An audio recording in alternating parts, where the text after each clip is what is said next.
Hey, Hello, hello, hello, Hi. everybody. figuring out our tech again. Yep, first hangout of 2022, and You know, already we got some gremlins. I was really hoping to spend this time sort of remembering who my character is and kind of getting into remembering things. Pshaw. Instead, I'm getting frustrated dealing with tech issues, which is not the mindset I wanted to be in. That's ambitious. So, I mean, just don't touch the mic, and I think we'll be cool. Just that's all. That's all. So, how were you guys' holidays? Good. I put it out of reach. I'm not going off camera completely here, but the sister made me a thing. I want to show it off. Not that she watches, Ooh. and her partner was watching for a while, but he was back in like book one, so he was still like 2024. So I told the sister that I had metal dice now, and I needed a tray, and she made me a tray. This was made by the Oh, that's sister. so nice. She didn't make the box, but she lined it. It's got felt in it, and then she put the hardware on the box. So Oh, that's so nice of her. she makes things. It's crazy. I just write. All of my time is writing, whereas the sister doesn't write. So she gets to actually be good at making things. So now I can throw my metal dice around and not have to worry about my poor desk. So, where's our dice trays? Could I request the next one? Thanks. Sure, yeah. I'll see what I can do. Well, of course, I mean, usually the next thing would be next holidays. But maybe I can get her to make some more before then. So chat has noticed like how amazing our IC code is this week. It happens to just be like random letter generator. It just happens to be Soulflay updo.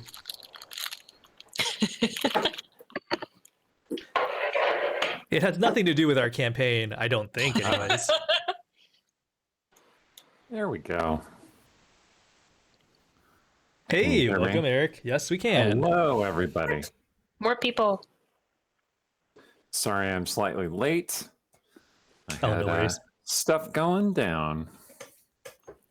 Bad stuff? Do you need like 5 more minutes? No. Just stuff.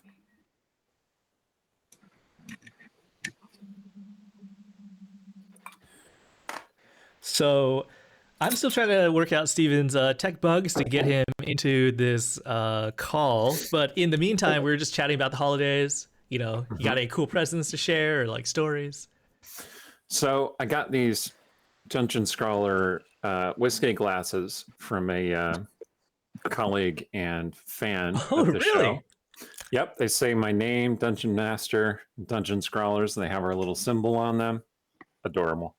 That's awesome. That was one of the cool things I got. Another cool thing I got was this. This is a Tottori. This is a Japanese whiskey, which I'm going to... That's delicious whiskey. Many of your adventures will be brought to you by Japanese whiskey, as usual. Oh, and just one other thing. Hang on, 1 second.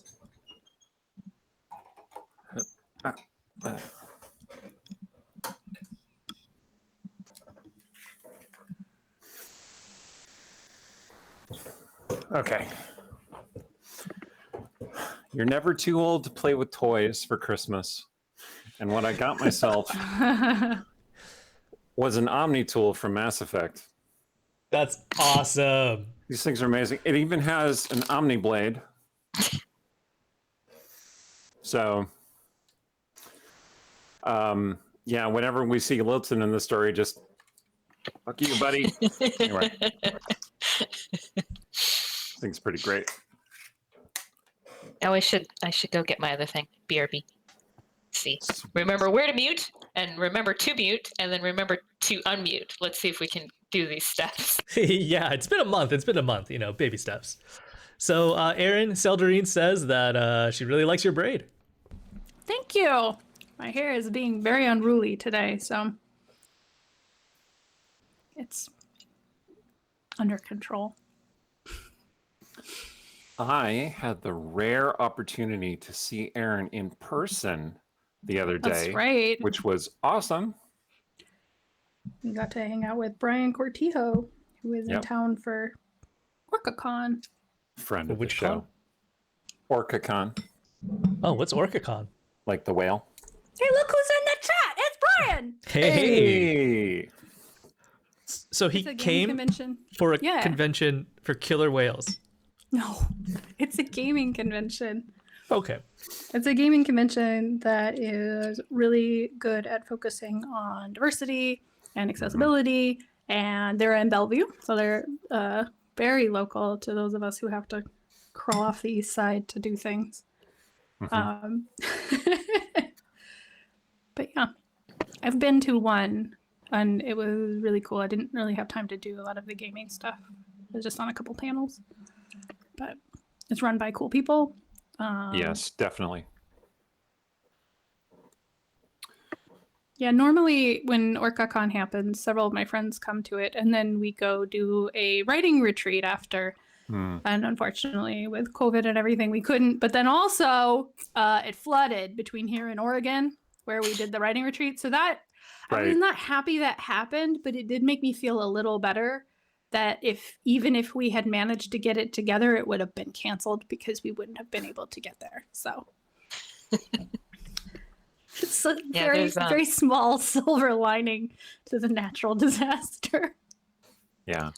a little landslide that happened on the other side of town from where I am now. Oh man. That was very sort of like, well, and I went and looked at the pictures on the city, like the city Twitter is actually very adorable. And so they had their, like, I guess drone pictures of the little landslide, but it was along a little stretch of road with some steep sides between sort of areas of development. And so one of those sides went, and the highway barrier, just the regular old cement blocks, or concrete blocks, went sort of like this. It just like bowed out. And then, so dang. it's just this sort of little like contained little sort of like bump out that has covered the 2 lanes of the road. But I feel very like, that concrete barrier was like, don't you worry, we got you. And they just kept it.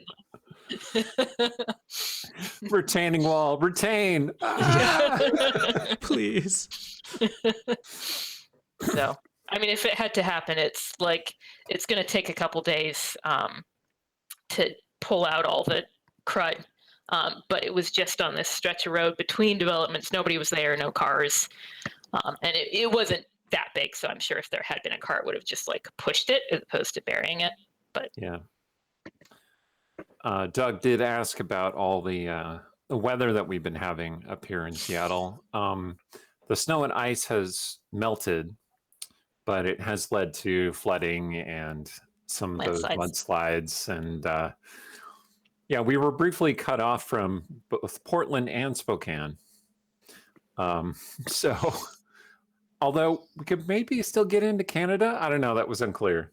well, I was going to say, Well, they don't like, want us because of the COVID thing, but at the point when I-5 wasn't that good, I don't know that it was that good going north either. So, right. I mean, can't go to Bellingham, darn. Anyway, I got my ring light. It spins. That was my Christmas present. Oh, nice. Sweet. So, and then I proceeded to not pick the spell from it. Which spell? Well, so I was looking at several of them. Let me turn to the pages, and then I'll natter about my my thoughts if people aren't having things that they also want to say. But come on, where are you? 19. I'm just remembering how to set everything up again. So any fill that you could do is great for me. That's what I was Thank you. thinking. We didn't Thanks for seem like we were- carrying. My only related present is I got some AirPods. Ooh. So I shouldn't, but I'm not wearing them because I let the charger drain. So it's plugged in. I'll start it, put it back in, and then you don't have to listen to my wire noise. So yeah. Draconic Transformation was one that I could have taken because I got my 1/7 level for 13th level. But see, at 14th, she's going to get her goddamn wings that aren't a spell. she's gonna get them. So I didn't want to sort Right. of like get ahead of that. Like I want that to have enough meaning when we get there. And there's some in Draconic Spirit, which seemed pretty awesome. But then, I mean, what would Mitzi feel like? Here we are, like she got a familiar, and the familiar can do stuff, and then she gets this spell that makes this like thing that can attack people, and I mean, poor Mitzi. So, It's just a playmate. That's right. I am I reminded. would love it if you summon this dragon, and what the dragon does is play with the game. I am You're like, reminded. get it, Draco, and Draco's like. I'm reminded of a moment in a 3-5 game that we ran many years ago, where the wizard, my friend who played a wizard, was like, "Yeah, I have a familiar." We're like, "Isn't a familiar kind of a liability? Like, don't you take a lot of damage and like lose experience if your familiar dies?" He's like, "Yeah, but check this out." And then he casts like shape change on himself and turns himself into an ancient gold dragon. And he's like, "Oh, and my familiar can share spells. So this familiar also turns into an ancient gold dragon." Oh, nice. I love that. I love And we're stuff like that. "Oh, okay. We get it now." That's one of my favorite parts about like summon greater steed or find greater steed, is that the steed like shares whatever spells that target yourself. So there's all sorts of fun shenanigans you could do. I love Double D&D damage for drop. shenanigans. Okay, so I have important questions. One, did you all remember to level up to 13th level? Yes. Yeah. Yes, know but I you were just remembered excited, I forgot to add another spell. Oh, looking. Okay. I forget what I was looking at. The second question is, so we've been on break for a little while. There was a lot that went down in the first part of this season. So, book 3, and now we're on the second part of book 3. Book 3.5, if you will. If it makes you feel better. It does. It makes you feel a lot better. Then I think It that's makes me feel fine. like in touch with the nostalgic roots of my gaming. Anyway, well, what do you all remember? Background noise. Okay. Yeah, somebody's making a lot of noise. What do you all remember? Important things that are going through your character's mind from your recent experiences. Go ahead, in any order.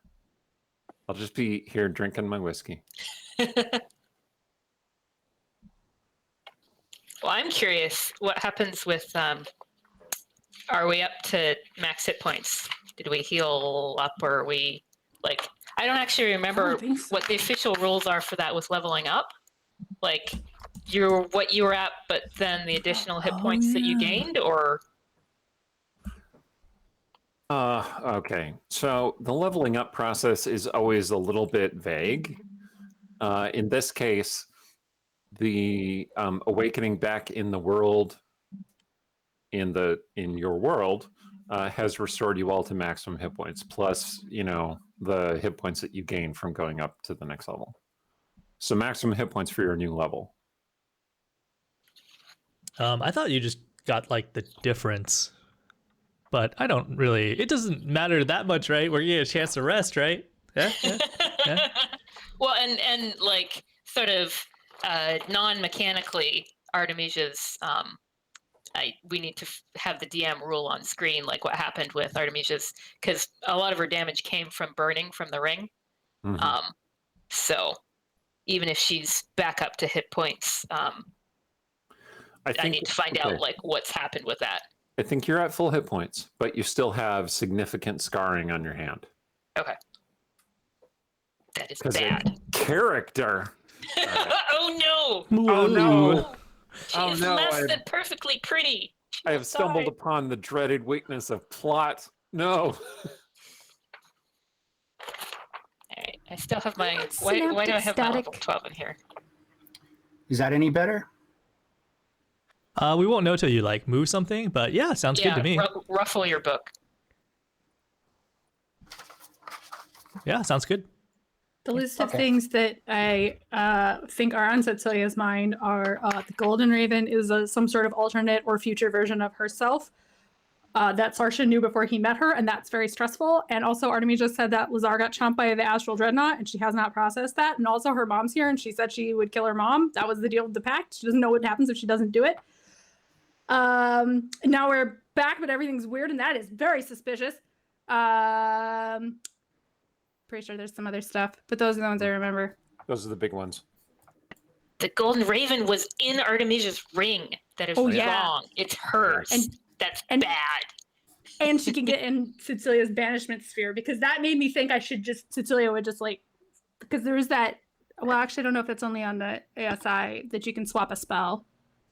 Or the Warlock's always going to swap a spell. It's been so long. As of Tasha's, you can always swap a spell.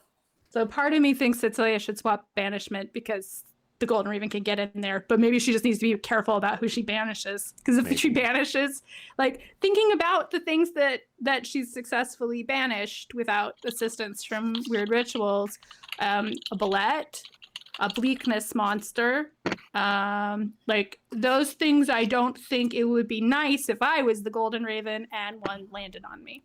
You keep supplying the Golden Raven with more minions. I mean, you want to try to make a Bullet your minion? Good luck. I feel like that's time suck. It's like, here, have a project. It would be. It's like giving funny. someone who doesn't garden a bonsai tree. Here you go. Yeah. It would be kind of funny if you just kept banishing like really dangerous things for her to deal with and kind of chase her out of your ice cave. Nothing that can make a deal with her or give her information. That's the goal.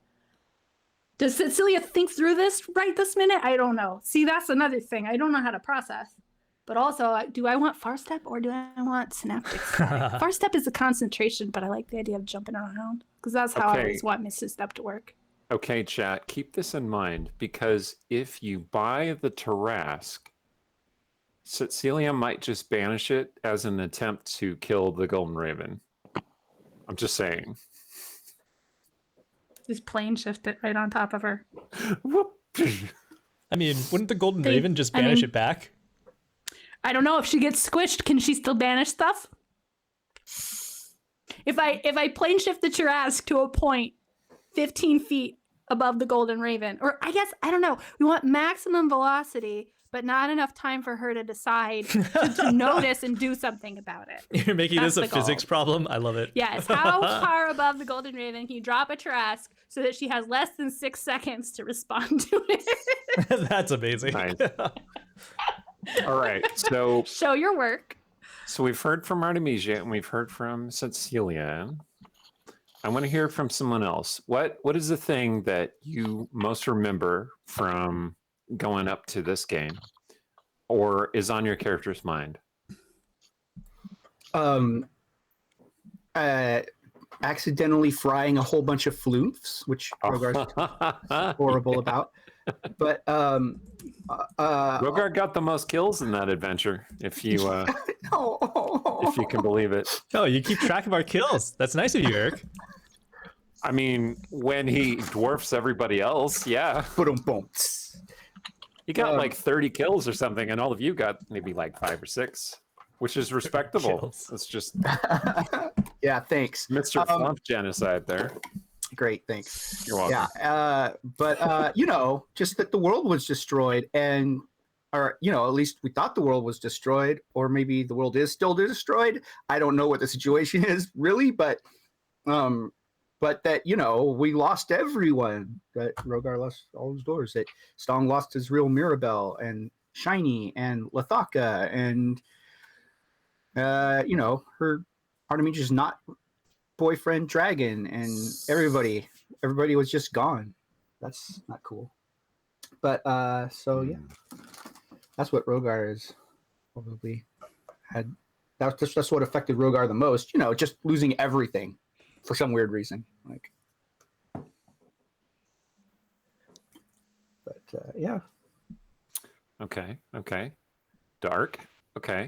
I mean, at very least, I don't think that Artemisia will be like too super sad about Sarcast, who's the Red Dragon boyfriend. Easy come, easy go. Pretty much. I mean, the like, relationship is mostly physical, right? She doesn't really like talking to him, so. Now, is Artemisia Are- specifically into red dragons, or is it just like red dragons just happen to be available? No, it was she's into dragons like 100%, and she's willing to put up with chromatic. Okay, but it's like Productive or attracted to bad boys? Because let's examine Artemisia's dating history here, shall we? Let's go to the charts. to the diagram. That's 'cause she hasn't met anybody nice. Oh, I see. Rumpus Imperator asks you, what is Zarkast's last name, Artemisia? I mean, I think you have a buy here because dragons don't traditionally have last names. However, I don't think Zarkast is his Ooh, whole called out. name. He would have a big, long, draconic name. Oh man, that's true. Lore nerded. Did you at least pay for his Uber to go home in the morning? Hey, he flies. He doesn't need an Uber. He just flies exactly. Okay. Just walk home. Just walk yourself. Why would you waste money on an Uber for a dragon? Did you at least buy him 5 large hogs for breakfast? Red dragons like bacon, Alright. damn it. The more alive, the better. I need to interrupt Yeah. for tactics people. Which is better, area of effect with an int save or a thing that lets me jump around and chop things with my axe better? But I can't do Shadow of Moil at the same time. And then Yeah. also, which one's take concentration? The second one. That's why I can't do Shadow of Moil. Yeah, multiple No, teleportation. concentration. first one for me. Like, Cool. I you basically have so many just concentration spells. Need, It's I do. just yeah. It's bananas. Yeah, you got to learn how to split yourself into 2 people so you can concentrate on two. I two mean, spells at that's once. already happened, and it doesn't seem like a good thing. No. Okay, let me Wow. rephrase. Okay, here's You got to the deal, learn to Golden split yourself Raven. into 2 people in a good way. There you go. I mean, technically, I didn't do this, just to be clear. You're right, I did. So chat wants to know if All right. Zarkast gets bedhead. That seems like a very personal question. I mean, that's assuming that he's sleeping over, where Whoa. Artemisia would be observing any such state in him. Okay. She's like, go home. Yep. I Meyer know, Doug, work in the Sharing morning, the man. bed. Meyer Doug called it the flight of shame, which I think is good. I see we've got 2 minutes left on this hangout.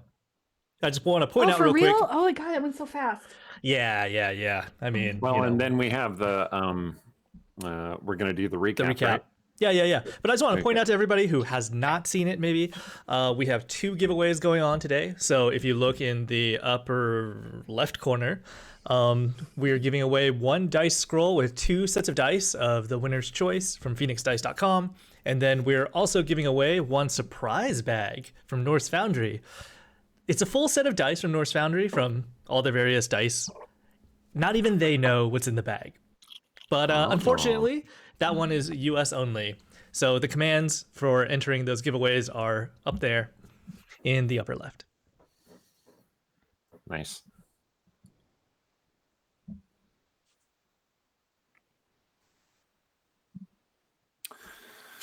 We also have a Okay. picture of our Norse Foundry dice over here. Hey, nice. Get your tickets in. Yeah. Do that. We'll just see what happens. Been a couple people who have failed to enter the giveaway. Too many tickets, it says. What does that Oh, mean? it's- Does that mean they tried to enter multiple times? Yeah, that's just what happens when they already have an entry in. So, it's fine. You could type the So, command as yeah. much as you want. If you're getting that command, don't worry. That means you're in the giveaway.